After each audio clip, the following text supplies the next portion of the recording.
مفتی خالد الازہری کے اصلاحی بیانات اور وظائف کے لیے مفتی صاحب کا یوٹیوب چینل سبسکرائب کریں۔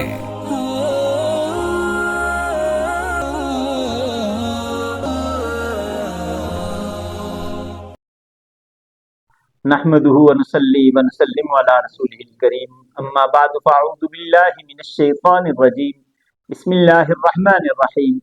معزز ناظرین کرام، السلام علیکم ورحمۃ اللہ وبرکاتہ۔ بہت سے لوگوں کو ہم یہ شکایت کرتے ہوئے سنتے ہیں کہ گھر میں برکت نہیں ہے۔ بے برکتی کے جو اسباب ہیں ان اسباب میں سب سے پہلا سبب نماز کا نہ پڑھا جانا۔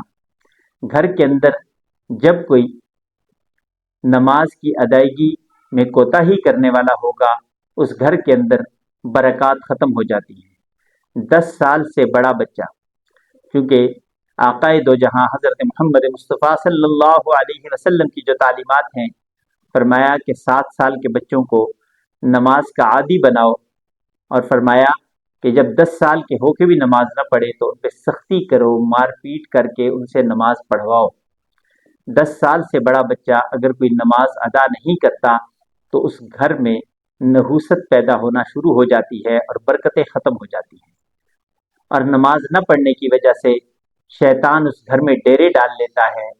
نحوست اس شیطان کے ڈیرے ڈالنے کی وجہ سے ہوتی ہے۔ جس گھر میں قرآن کریم پڑھا جائے، جس گھر میں نماز ادا کی جاتی رہے، اس گھر کے اندر سے شیطان بھاگ جاتا ہے، نکل جاتا ہے۔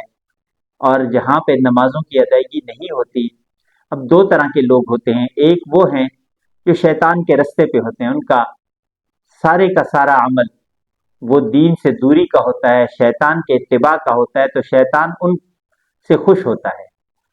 شیطان کہتا ہے چلو یہ تو میرے رستے پہ ہے۔ کچھ لوگ ہوتے ہیں جو کہ نماز ادا کرتے ہیں، قرآن پڑھتے ہیں، باقاعدگی سے اللہ کے حکموں کو پورا کرتے ہیں، تو شیطان ان سے دور بھاگتا ہے۔ اور تیسرا وہ طبقہ ہے کہ جو کبھی نماز پڑھ لی، کبھی نہیں پڑھی، کبھی کوئی کام نیکی کا کر لیا، کبھی نہیں کیا، جس طرح کے عام طور پہ آج کل ہمارے معاشرے میں ہوتا ہے، کبھی پڑھ لی، جمعے کی نماز پڑھ لی، تو یہ لوگ شیطان کے لیے تر نوالا ہوا کرتے ہیں۔ ایسے لوگوں کو شیطان ہر وقت ورغلانے میں لگا رہتا ہے اور بے راہروی کا شکار کرنے کی کوشش کرتا رہتا ہے کہ وہ جو تھوڑا بہت عمل بھی کرتے ہیں اس سے بھی وہ پیچھے ہٹ جائیں اور وہ عمل کرنا بھی وہ چھوڑ دیں۔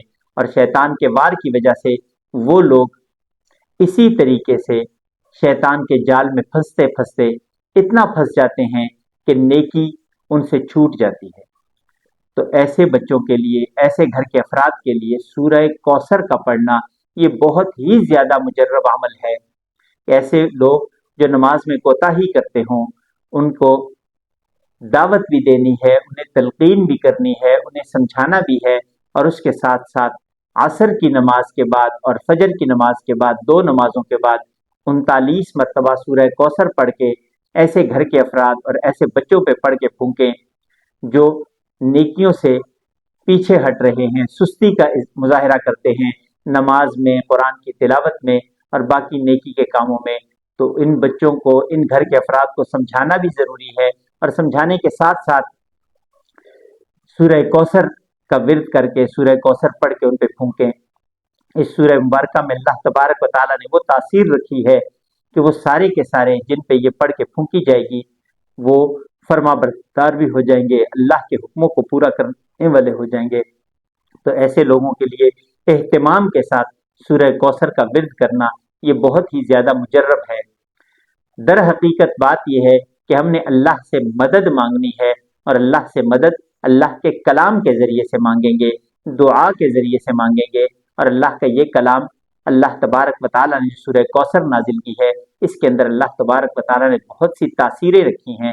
ویسے بھی اللہ کا سارا کلام کوئی بھی بے تاثیر نہیں ہے، اس کی برکات ہی برکات ہیں، لیکن اس عمل کے لیے خاص طور پہ بچوں کو یا گھر کے افراد کو فرما بردار کرنے کے لیے، نمازی بنانے کے لیے، نیکی کی طرف مائل کرنے کے لیے، نیکی ان کے دل میں گھر کر جائے، اس کے لیے سورہ کوثر اس طریقے کے مطابق پڑھیں تو اللہ تبارک و تعالیٰ انہیں فرما بردار بھی کر دیں گے، اور اس کے ساتھ ساتھ اللہ تبارک و تعالیٰ انہیں نمازی بھی بنا دیں گے۔ اللہ تبارک و تعالیٰ ان سے نیکی کے کام بھی لیں گے۔ تو تمام احباب اس چیز کا خاص طور پہ اہتمام کریں، خود بھی نمازوں کی پابندی کریں، اللہ تبارک و تعالیٰ کے کلام کو پڑھتے رہیں، اور اسی طرح اپنے گھر کے افراد کو بھی اس طرف دعوت دیتے رہیں، اس لیے کہ حدیث مبارکہ میں ہے کلکم راع وکلکم مسئول عن رعیتہ، تم میں سے ہر ایک حکمران ہے اور اس سے اس کی رعیت کے متعلق سوال ہوگا۔